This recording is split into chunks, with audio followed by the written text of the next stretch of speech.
Olá, amigos do meu canal, sejam bem-vindos. Espírito e reencarnação, assunto que atrai olhares, de várias autoridades, pessoas, religiões, etc, Dúvidas que jamais nenhum de nós vai saber, porque são segredos dos superiores, nós não vamos saber. Então não adianta alguém falar que sabe por que não. Ah, porque Deus falou comigo. Por enquanto não. Só se você for muito evoluído, aí sim Deus fala com você. Como eu disse, não é o espírito que vem, é você que faz a viagem. É você que faz a viagem e é você que se concentra o suficiente usando mais dos 3% que a gente está acostumado a usar da nossa mente, e ali você abre sim um portal, um dos portais, que são 3, e aí você tem o contato com o mundo espiritual, mas jamais, como eu disse em vídeos anteriores, você pode conseguir que um outro ser habite no seu corpo, mesmo que seja momentaneamente. Estou possuído. Tinha um vizinho perto de mim aqui, não vamos falar sobre outro assunto hoje, mas só pra gente dar uma pincelada aqui em alguma dúvida que ficou em vídeos anteriores aí. Tem um vizinho meu aqui, disse que era macumbeiro, e um dia um parente dele, filho dele eu acho, bateu no meu carro, arrebentou o meu carro. E eu trabalhava em uma empresa, e eu, para dar uma fugidinha da empresa, que eu tinha que ficar viajando, eu acabei deixando o carro na rua da casa dele. Já começa o erro pro meu lado, eu que errei, para começar, deixei o carro na rua da casa do cara. Aí o filho dele, na loucura, pegou um carro lá e cachuletou meu carro, acabou com o meu carro. Tive que pagar um absurdo para poder arrumar, e ele não pôde me pagar, e daí essa confusão terrena aí, que no final não chega a lugar nenhum, e tal. Mas um dia aí, nesse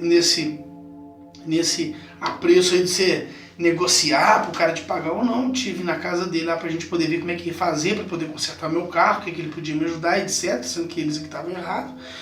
E ele falou assim: eu estou possuído, que eu tô não sei o que o irmão lá não sei do quantos que entra no meu corpo e eu vou acabar não sei o que com essa situação. E começou a mudar a voz: eu sou não sei o que e tal. E tinha um dedinho dele assim, ficava assim e tal. Não sei por que motivo não. Eu chamei a polícia para ele rapidinho, o que estava dentro dele saiu e ele voltou normal, e ó, perna para quem a gente quer, Depois eu acabei deixando para lá essa situação aí, e eu acabei arrumando meu carro e pronto. Hoje a gente é até conhecido, a gente até conversa e tal, finge que nada aconteceu e toca o bonde para frente e tal. Isso não me deixou nem mais pobre nem mais rico, então diferença nenhuma. É só um exemplo que eu estou dando para vocês, Mas nesse exemplo aí de um ser diferente do outro e coisas terrenas, etc., vamos falar sobre uma coisa terrena que tem uma ligação espiritual estrondosa, mas que as religiões, a maioria delas, pregam de uma forma em que a gente pensa na situação do pecado. Pecado. Carne, pecado. Vamos falar hoje sobre sexo. Oba! Bom, eu particularmente gosto muito. Eu gosto muito de sexo. Gosto, por que não? Mas, gente, sou um ser humano. Mas Deus me deu essa vida aqui, e Ele me deu também o prazer por sexo, etc. Mas existem algumas perturbações sobre o sexo, E que em relação a pecado, etc. Peraí, vamos parar e raciocinar. Para que o sexo foi feito, Imagine que a gente seja Deus agora nesse momento. Bom, vamos construir aqui um ser humano, e agora vamos construir o homem, a mulher, e vamos fazer o sexo, né? E tal. Então, algumas religiões pregam que o sexo é nada mais, nada menos que um instrumento da evolução humana, quer dizer, né? Para criar gerações, né? Para concepção de seres humanos e blá blá blá, essas coisas todas, né? E chega ao limite, ao ponto de falar que sexo pode ser até pecado, né? Então tem minha esposa aí, pô, cara, é normal não. Não tô falando só de evangélico, não. Nesse caso aqui, eu tô falando até de católico mesmo. Eu tenho uma parente minha, cara, que o marido dela, parente meu, né? Falou assim pra mim assim, cara, eu não aguento mais. A sua parente, o negócio dela é rezar terço. Ela não pensa em mais nada, não sei rezar terço e ficar beata de padre. O dia inteiro na igreja. Mas me trata igual um cachorro. Os filhos, então, Jesus. Quem tá pecando mais? Será que ela tá pecando por abandonar os seus? Será que Deus vai falar pra gente que o sexo em si, a relação entre duas pessoas é pecado? Será que o amor, né, ele tem limites? Quando eu falo limites, eu falo entre amor, entre o ser humano, né? Homem, mulher, ou relação afetiva, não sei, né? Como eu disse aqui em vídeos anteriores, cada um escreve seu livro e cada um vai pagar por aquilo que escreveu, né? Ou vai colher o fruto, né, que plantou, né, a semente que foi plantada. Então, pô, será que eu estou pecando por gostar de sexo? O que é a concepção do pecado por eu gostar de sexo? Bom, vamos parar aqui, vamos pensar, vamos conversar entre nós aqui. Quando a gente vê um pastor falando, um padre, ou pessoas que se dizem mais entendidas sobre o assunto e tal, fala assim, mas o sexo é uma relação entre o homem e uma mulher para ter um filho e para construir uma família. Sim, eu concordo, eu defendo a tese da família, eu defendo. Mas, aquela mãe que abandona seu filho, aquele pai salafraio que abandona o seu filho, hein? Eu conheço várias crianças aí que, aliás, que nem estão em orfanato, estão aí na rua mesmo, abandonado. Será que esse sexo que eles fizeram foi relação de um amor? Ou só do prazer?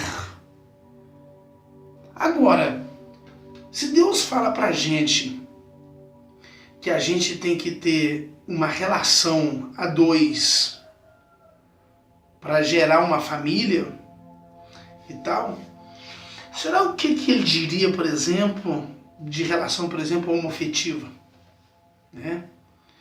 Do homossexual, né? Lésbicas, transexuais, eu não sei, né? São vários gêneros aí, é difícil falar, porque entra na linha do preconceito, e preconceito, na minha opinião, é uma coisa atrasada. E preconceito, quando eu falo, é de todas as linhas, não só do sexo, né? Racial também, né? Quantos negros e negras maravilhosas, pessoas maravilhosas que eu conheço. E quantos ruins também que eu conheço. E quantos brancos maravilhosos que eu conheço, quantos brancos ruins também que eu conheço, né? Então, quem é a gente para julgar, né, a pessoa?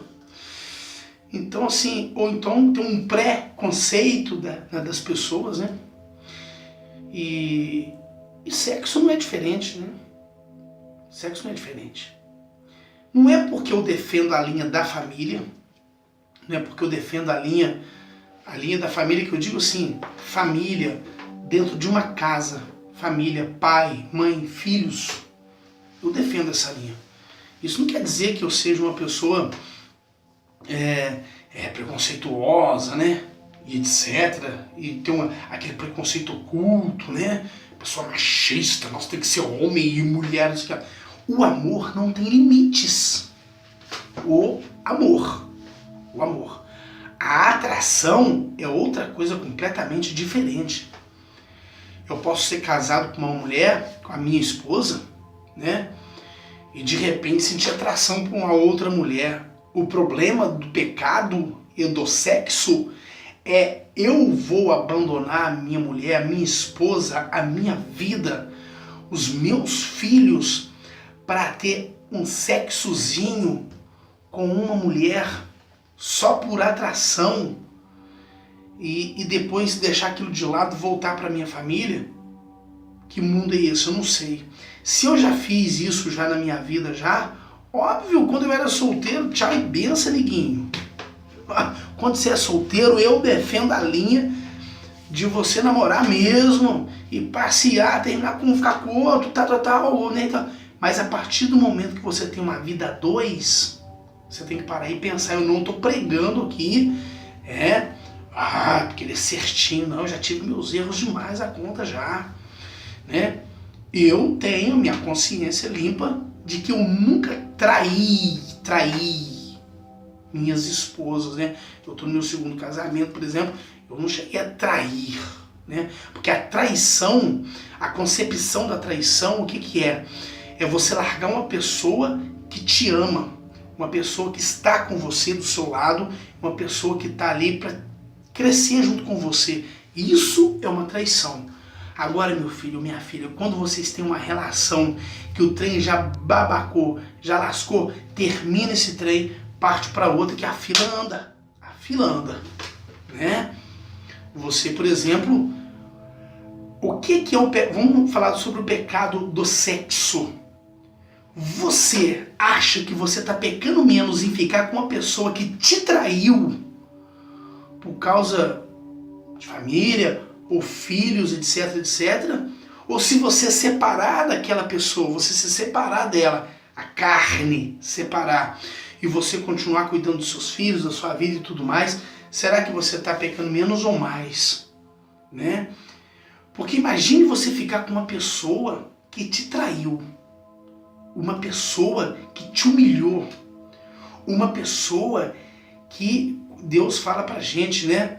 O que Deus une, o homem não separa. Uma pessoa que pensou diferente, te largou, te abandonou naquele momento por causa de um sexo momentâneo e foi ficar com outra pessoa.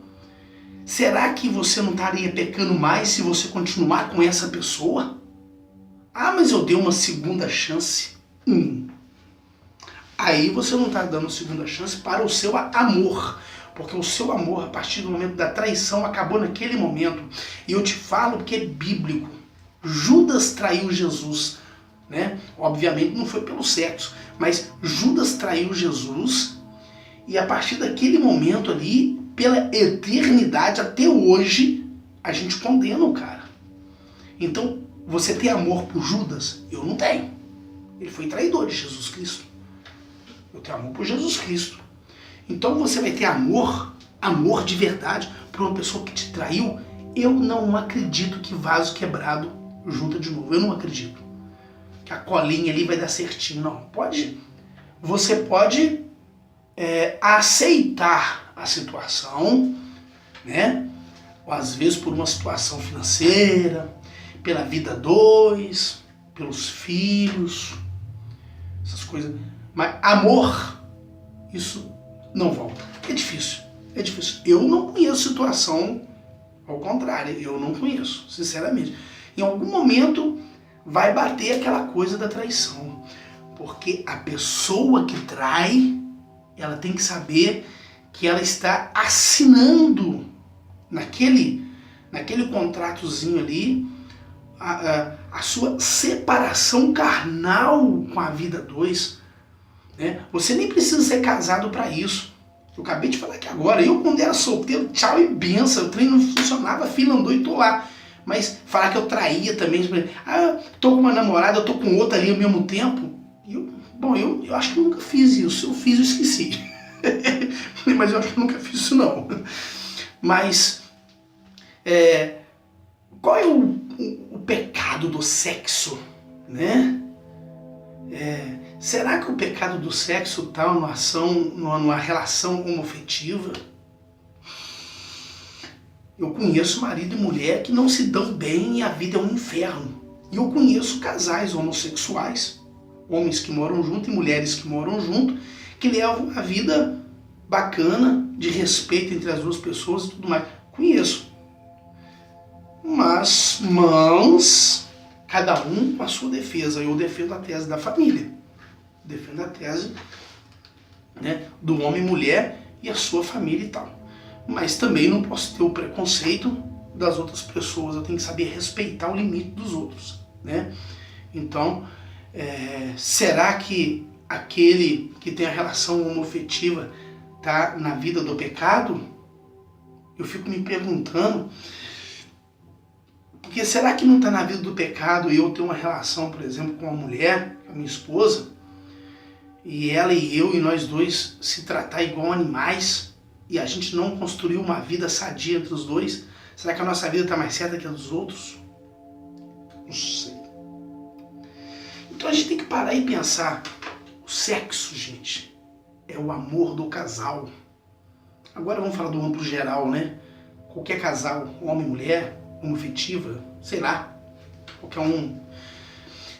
A partir do momento que você assume um outro ser humano, você assume carne, você assume vida, você assume no sofrimento, na angústia, na paz, né? Na alegria, né? Nas lutas da vida, você assume aquela pessoa. Isso tudo fica em torno ali do sexo, né?